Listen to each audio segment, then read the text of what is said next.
The US is a patchwork of states, and some are much more corrupt than others. Alaska has had historically 10 times as many federal convictions per capita for corruption compared to Oregon. Why are some states more corrupt than others? Let's take a look at the 10 states with the lowest number of federal corruption convictions per million people. If their state capital isn't also their largest city, it's within an hour's drive from their largest city. In contrast, these are the 10 states with the highest conviction rates. For 6 of them, their state capital is well over an hour's drive away from their largest city. Is this a mere coincidence? Or is there something lurking deeper behind this? Scholars have long suspected a cause and effect relationship, saying, for example, that isolated state capitals receive a low level of scrutiny from most newspapers in their state. Hence, state officials are more likely to be corrupt. Now let's plot a graph of how far the average citizen is from their state capital against federal corruption convictions. There is indeed a clear positive correlation. But what is causing what? Could it be that more corrupt states choose to isolate their capitals? Or could some third factor explain both corruption and capital isolation? To better understand the relationship between isolated state capitals and corruption, 2 researchers used a novel idea. Many US state capitals are located near their state center for historical reasons.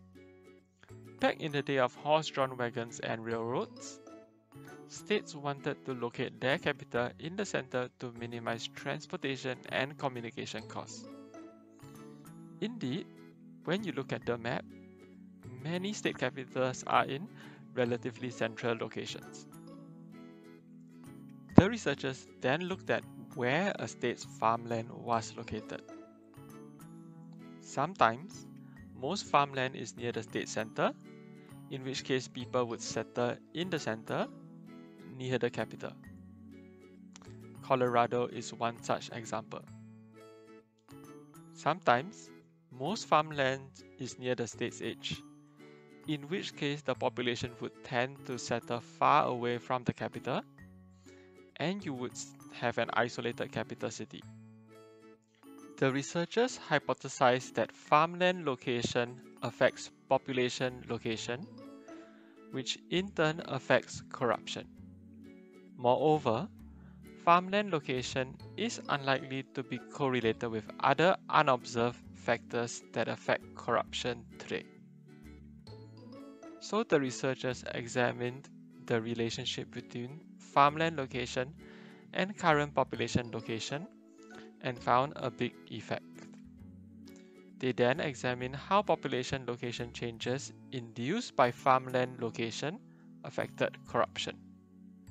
In other words, they weren't looking at all sources of differences in population location, but only differences that were due to farmland location.